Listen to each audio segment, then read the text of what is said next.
Good morning students. હવે જુઓ, ગઈકાલના વિડીયોમાં લેક્ચરની અંદર આપણે જોઈ ગયા કે અવલોકનની જે ત્રુટિઓ હોય તેમાં સરવાળા બાદબાકીથી પરિણામ મળતું હોય, એટલે કે કોઈ પણ પ્રયોગનું પરિણામ એક કરતાં વધારે ભૌતિક રાશિઓના માપનના સરવાળા કે બાદબાકીથી મળતું હોય તો ત્રુટિ કેવી રીતે શોધી શકાય. જેમાં આપણે કહી ગયા કે અંતિમ પરિણામની નિરપેક્ષ ત્રુટિ એ અવલોકનોની નિરપેક્ષ ત્રુટિઓના સરવાળા જેટલી હોય. પછી એ પરિણામ સરવાળાથી મળતું હોય તો પણ ભલે, બાદબાકીથી મળતું હોય તો પણ ભલે. ત્રુટિઓમાં તો હંમેશા આપણે સરવાળા જ કરવાના, કારણ કે આપણે મહત્તમ સંભવિત ત્રુટિ શોધવાની છે. એટલે એ વખતે એ ત્રુટિઓના સરવાળાની જ વાત કરવાની. આપણે સરવાળા કે બાદબાકીથી પરિણામ મળતું હોય તો એની વાત કરી ગયા. હવે આના બદલે માનો કે ગુણાકાર કે ભાગાકારથી પરિણામ મળતું હોય તો એના માટે પણ આપણે જોઈ ગયા કે કોઈ પણ પરિણામ એક કરતાં વધારે અવલોકનોના ગુણાકાર કે ભાગાકાર વડે મળતું હોય તો એ અંતિમ પરિણામની સાપેક્ષ ત્રુટિ એ અવલોકનોની સાપેક્ષ ત્રુટિઓના સરવાળા જેટલી હોય. હવે જોઈએ કે ઘાતાંકવાળા સમીકરણમાં, એટલે કે ઘાતાંકો વાળા સમીકરણો હોય કે સંબંધો હોય ત્યારે ત્રુટિ કેવી રીતે શોધાય. તો ત્યારે આ ત્રુટિ શોધવાની એ કેવી રીતે શોધી શકાય.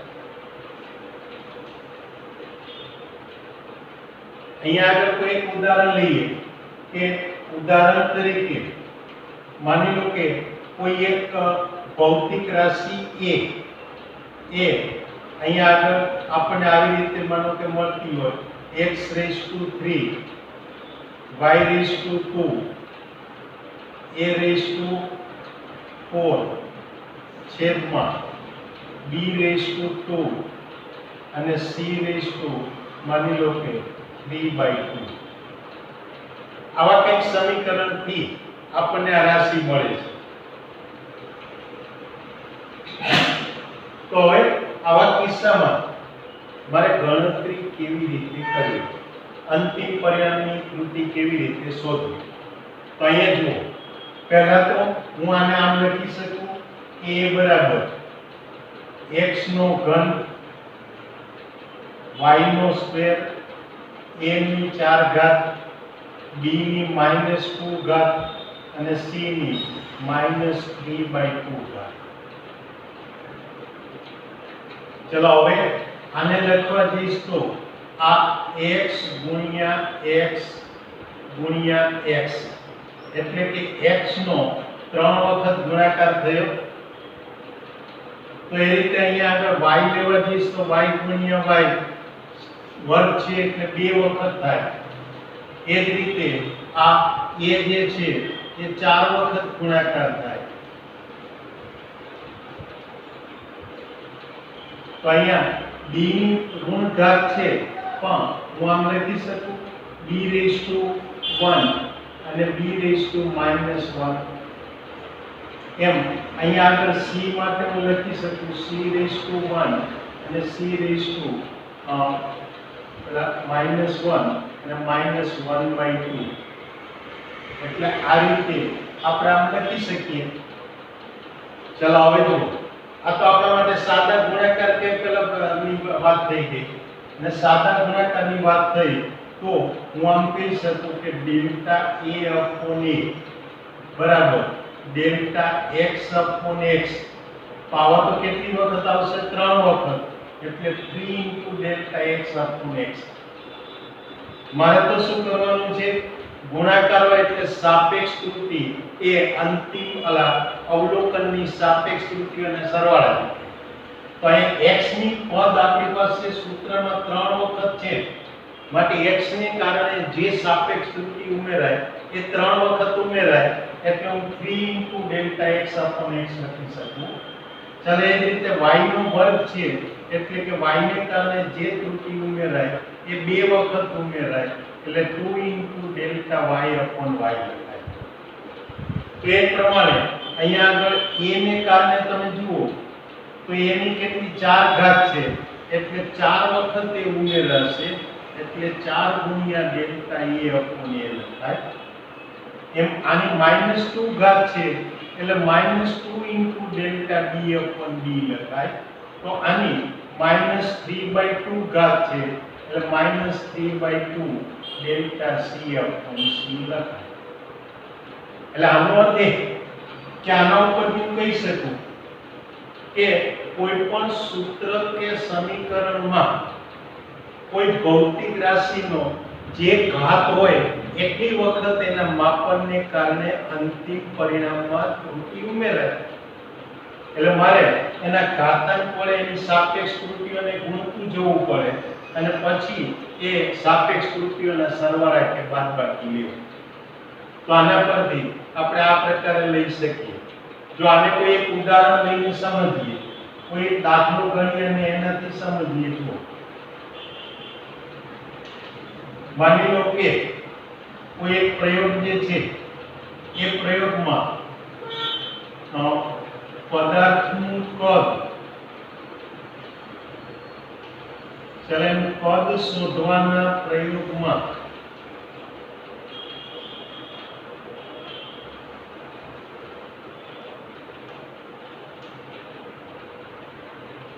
નળાકાર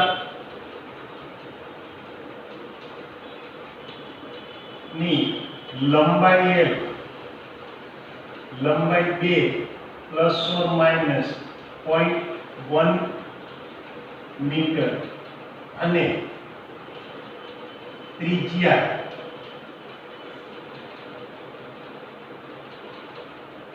10 સેન્ટીમીટર ± 0.1 સેન્ટીમીટર એટલે કે હું આમ લખી શકું 10 ± 0.1 સેન્ટીમીટર છે. તો તેનું કદ ની ત્રુટિ શોધવાની.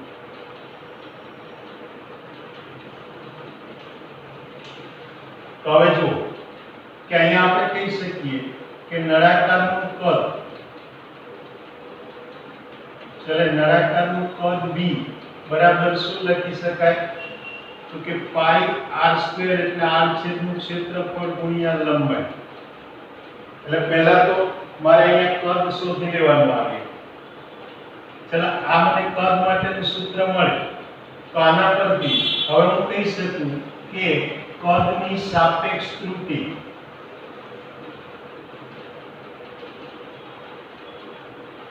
કદની સાપેક્ષ ત્રુટિ એટલે ડેલ્ટા v/v. હવે અહીંયા જુઓ તો પાઈ એ તો અચળ સંખ્યા છે એટલે એમાં તો કોઈ ત્રુટિ આવવાની નહીં. સામે ત્રિજ્યાનું માપન 2 વખત છે એટલે 2 ગુણ્યા ડેલ્ટા r/r અને લંબાઈનું માપન એક જ વખત છે એટલે વત્તા ડેલ્ટા l/l. તો અહીંયા ત્રિજ્યા જે તમને આપેલી છે 10 સેન્ટીમીટર. ભાઈ 10 સેન્ટીમીટર ને જો હું અહીંયા આગળ મીટર પહેલા મીટરમાં ફેરવીશ તો એ આપણને 0.1 મીટર મળશે અને અહીંયા આગળ આ સેન્ટીમીટરને પહેલા મીટરમાં ફેરવીશ તો આ કિંમત મળશે 0.001. એટલે માટે આ જે કિંમત થશે 2 ગુણ્યા 0.001/0.1 વત્તા લંબાઈનું માપ જે છે એ 0.1 એની સાપેક્ષ ત્રુટિ અને લંબાઈ 2. ચલો આ 0.001/0.1 એટલે કે 0.01 અને પરિણામે હું આમ કહી શકું કે ડેલ્ટા v/v બરાબર 2 ગુણ્યા 0.01 વત્તા 0.1/2 એટલે શું થશે 0.05 એટલે આ 0.04 0.05 અને માટે આ 0.02 વત્તા 0.05 એટલે કે 0.07 આ એની સાપેક્ષ ત્રુટિ થઈ અને માટે આ કદની પ્રતિશત ત્રુટિ શોધું તો પ્રતિશત ત્રુટિ બરાબર સાપેક્ષ ત્રુટિ ગુણ્યા 100 એટલે કે 0.07 ગુણ્યા 100 એનો અર્થ એ કે 7% એ સાપેક્ષ ત્રુટિ મળે. એટલે આ રીતે કોઈ પણ પરિણામમાં જો અંતિમ પરિણામ એ કોઈ એક રાશિના એક કરતાં વધારે ઘાત વડે મળતું હોય તો એ અંતિમ પરિણામની અંદર ત્રુટિ ગણતી વખતે એ રાશિના ઘાત જેટલી વખત એ ત્રુટિ ત્યાં એને કારણે ઉમેરાય એમ કહી શકાય. તો આ વાતે એ ઘાતાંકો વાળા સમીકરણો હોય ત્યારે ત્રુટિ શોધવાની. ચલો હવે બીજો એક અગત્યનો કોન્સેપ્ટ, અગત્યનો મુદ્દો એ આપણે જોઈશું સાર્થક સંખ્યા.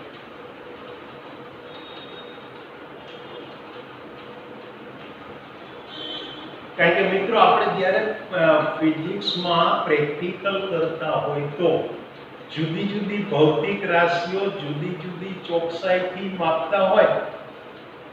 ઉદાહરણ તરીકે મારી પાસે લંબચોરસ પાતળી તકતી હોય તો એની લંબાઈ છે હું પહેલા ફૂટપટ્ટીથી માપતો હોઉં,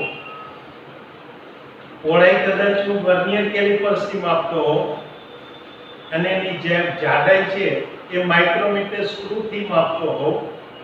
તો આ રીતે લંબાઈ, પહોળાઈ અને જાડાઈ ત્રણેયની અંદર માપનમાં ચોકસાઈ જુદી જુદી છે અને એ વખતે એ જે અંતિમ પરિણામમાં જો હું એના સાદા ગુણાકાર લઉં પદ શોધવા માટે લંબાઈ ગુણ્યા પહોળાઈ ગુણ્યા પેલી ઊંચાઈ કરી અને સાદો ગુણાકાર લઉં તો એ અંતિમ પરિણામમાં હું નક્કી કરી શકતો નથી કે કઈ ચોકસાઈથી આ અવલોકન લીધેલું છે. એ મેળવવા માટે, એ નક્કી કરવા માટે આપણે સાર્થક સંખ્યા વિશેની કંઈક માહિતી લઈશું.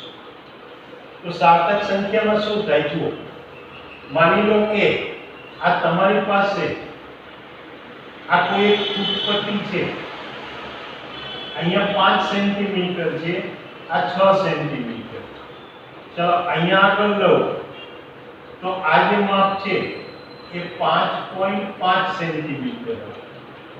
આ એક સરખા 5 ભાગ કર્યો એટલે આ 5.1 5.2 3 4 વગેરે એમ આ રીતે 6 7 8 9 અને 6. હવે તમારી પાસે કોઈ માપન અહીંયા હોય તો આ માપનને માની લો કે તમે અંદાજ કરી અને આ લંબાઈ 5 પોઈન્ટ તમે અહીંયા આગળ માનો કે 33 લખી નાખો. જો તમે 5.33 લખી તો અહીંયા તમે આનો અર્થ શું થયો કે આ માપન તમે એવી રીતે ચોકસાઈથી લીધું છે કે જ્યાં દશાંશ પછી તમને બે આંકડા સુધીની એટલે કે બે દશાંશ સુધીની ચોકસાઈ માપે એવા સાધનથી લીધું છે. અને એવું સાધન એટલે તો વર્નિયર કેલિપર્સ. હવે અવલોકન તમે માત્ર ફૂટપટ્ટીથી લીધું છે, વર્નિયર કેલિપર્સ વાપરેલું નથી. અને વર્નિયર કેલિપર્સ નથી વાપરેલું માટે અહીંયા આગળ તમે આને 5.33 લખી શકતા નથી. જે 5.33 લખો તો ત્યાં આગળ એનો અર્થ એવો થઈ ગયો કે એ પેલા વર્નિયર કેલિપર્સથી માપેલું છે એમ કહી શકાય. એટલે આ સંજોગોમાં મારે નક્કી કેવી રીતે કરવું કે વર્નિયરથી માપેલું છે કે નહીં, તો એના માટે એના સાર્થક અંકોની ગણતરી કરવાની. હવે જો મેં ફૂટપટ્ટીથી માપેલું હોય તો એક કોઈ પણ માપ હું અહીંયા આગળ માનો કે સાદી ફૂટપટ્ટી વડે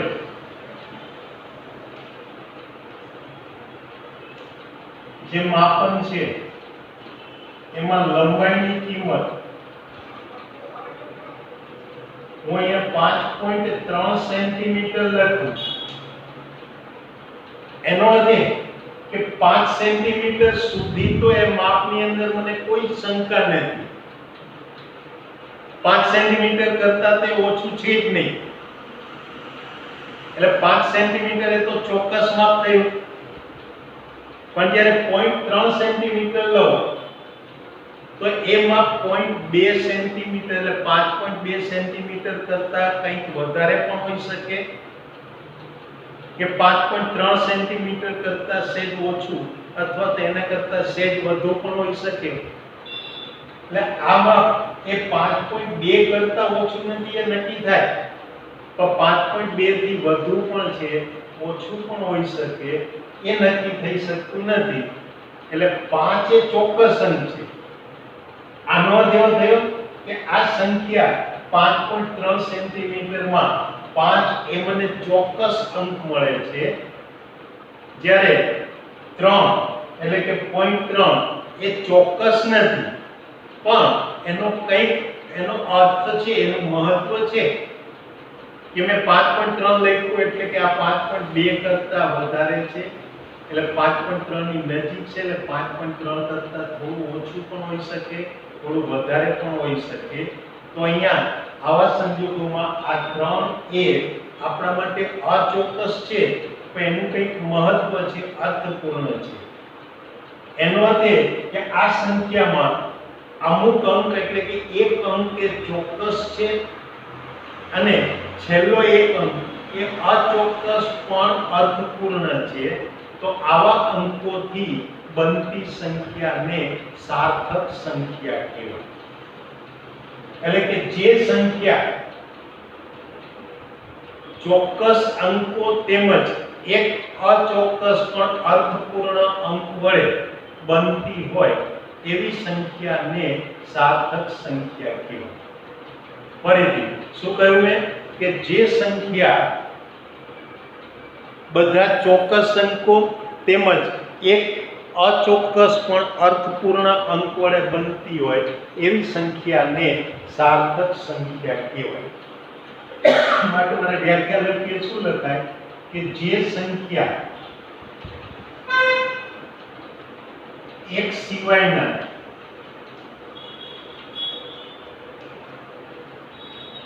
બધા જ ચોક્કસ અંકો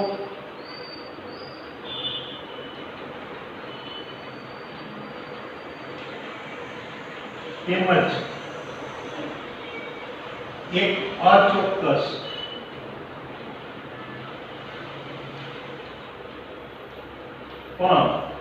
અચોક્કસ પણ અર્થપૂર્ણ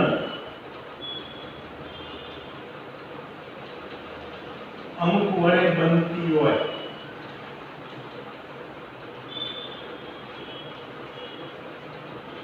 તે સંખ્યાને સાર્થક સંખ્યા કહેવાય.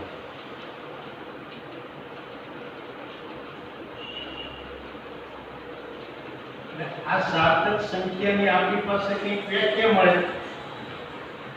ફરીથી જુઓ શું વ્યાખ્યા આપી કે જે સંખ્યા એક સિવાયના બધા જ ચોક્કસ અંકો તેમજ એક અચોક્કસ પણ અર્થપૂર્ણ અંક વડે બનતી હોય તો તેવી સંખ્યાને સાર્થક સંખ્યા કહેવાય. તો હવે કોઈ પણ સંખ્યામાં એ જે એના અંક આવેલા છે એ અંકોને એના સાર્થક અંકો કહેવાય. એટલે સાર્થક અંકો વડે સાર્થક સંખ્યા બને તો આપેલી સંખ્યામાં સાર્થક અંકો કેટલા છે એ મારે નક્કી કરવાની જરૂર પડે. તો એ નક્કી કરવું હોય તો કેવી રીતે નક્કી કરી શકાય? જુઓ, એનો અર્થ એ કે આ સાર્થક સંખ્યાના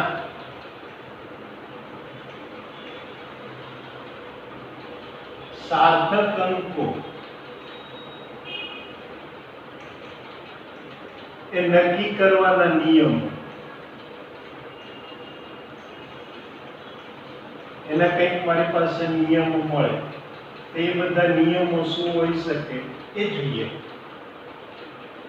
તો આમાં પહેલી એક વસ્તુ કે શૂન્ય સિવાયના બધા જ અંકો એ સાર્થક અંક છે। એટલે કોઈ પણ સાર્થક સંખ્યા આપી હોય તો એ શૂન્ય સિવાયના બધા જ અંકોને સાર્થક અંક ગણાય। એટલે કે અહીંયા આગળ આપણે આ 5.3 સેન્ટીમીટર લખીએ તે 5 અને 3 એ બંને શું છે શૂન્ય સિવાયના અંકો એટલે એને સાર્થક અંકો કહેવાય। ત્યાર પછી બીજી વાત કે બે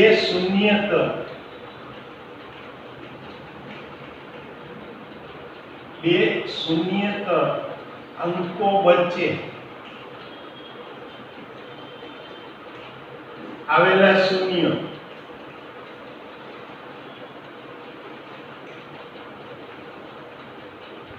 સાર્થક અંક ગણાય।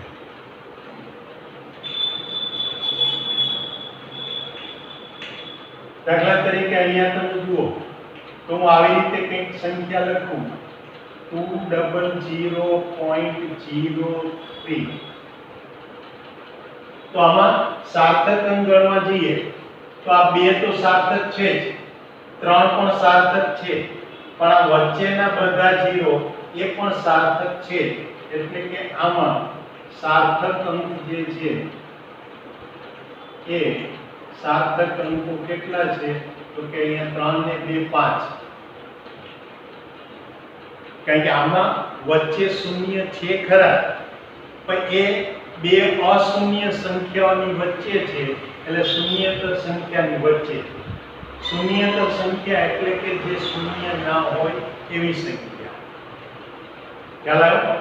ચલો ત્યાર પછી ત્રીજી વસ્તુ કે જો સંખ્યા એક કરતા મોટી હોય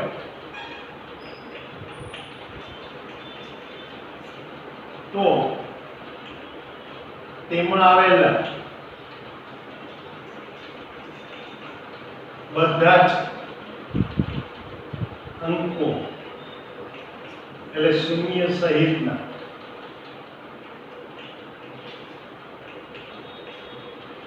સાર્થક અંક છે।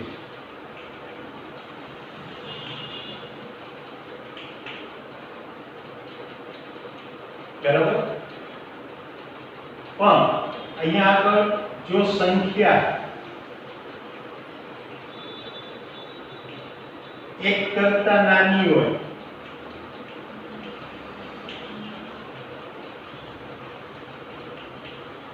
તો દશાંશ ચિહ્ન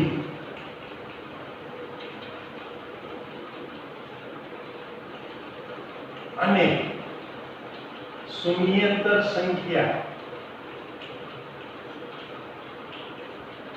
એટલે કે શૂન્યતર અંક વચ્ચેના શૂન્યો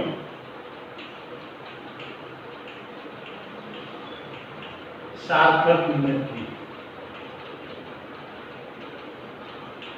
જેમ કે મારી પાસે સંખ્યા આવી 0.0038 તો આમાં 3 અને 8 બે સાર્થક ગણાય, કારણ કે શૂન્યતર અંક એટલે 3 તો 3 અને દશાંશ ચિહ્ન વચ્ચે આ જે બે શૂન્ય આવેલા છે એ સાર્થક ગણી શકાય નહીં। એટલે અહીંયા સંખ્યા એક કરતા નાની હોય ત્યારે આપણે દશાંશ ચિહ્ન અને પેલી શૂન્યતર સંખ્યા વચ્ચેના શૂન્યને સાર્થક ગણતા નથી, પણ શૂન્યતર સંખ્યા પાછળના બધા શૂન્ય એટલે કે સંખ્યા ભલે એક કરતા નાની હોય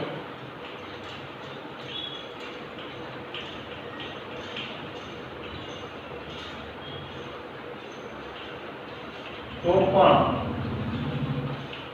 શૂન્યતર અંકો વચ્ચે કે તેમના પછી આવતા શૂન્યો એ સાર્થક છે। એટલે કે મારી પાસે આવી રીતે કિંમત હોય 000 5 9 0 6 0 તો અહીંયા જુઓ પહેલા 3 0 છે એવા છે કે જે દશાંશ અને શૂન્યતરની વચ્ચે છે, એટલે આ 3 0 ને સાર્થક ના ગણાય। સામે આ 5 એટલે શૂન્યતર આવી ગયા। હવે 9 અને 6 વચ્ચે શૂન્ય છે તો 9 અને 6 વચ્ચેનું શૂન્ય એ સાર્થક ગણાય। એમ 6 પછીનું શૂન્ય એ પણ સાર્થક અંક ગણાય, કારણ કે શૂન્યતર અંક પછીના શૂન્ય છે, એટલે આના પછી ગમે એટલા શૂન્ય હોય તો એ સાર્થક ગણાય। ઉપરાંત એક વધારાની વાત કે જ્યારે કોઈ માપનના એકમનું એટલે એકમ પદ્ધતિનું પરિવર્તન કરવાથી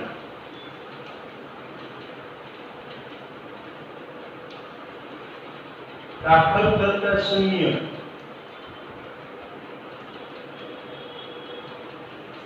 એ સાર્થક નથી।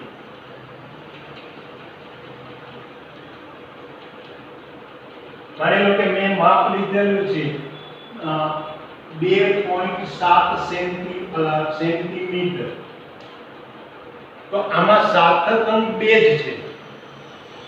જો આ જે છે એને હું મીટરમાં લખવા જાઉં તો આનું આ રીતે લખું કે 0.027 મીટર, તો આ સાર્થક ને એમાં શૂન્ય સાર્થક નથી। એટલું જ નહીં, જો આને મિલીમીટરમાં લખવા જાઉં તો 27 મિલીમીટર થાય, અને માઇક્રોમીટરમાં લખવા જાઓ તો આ 2.7 into 10⁻⁴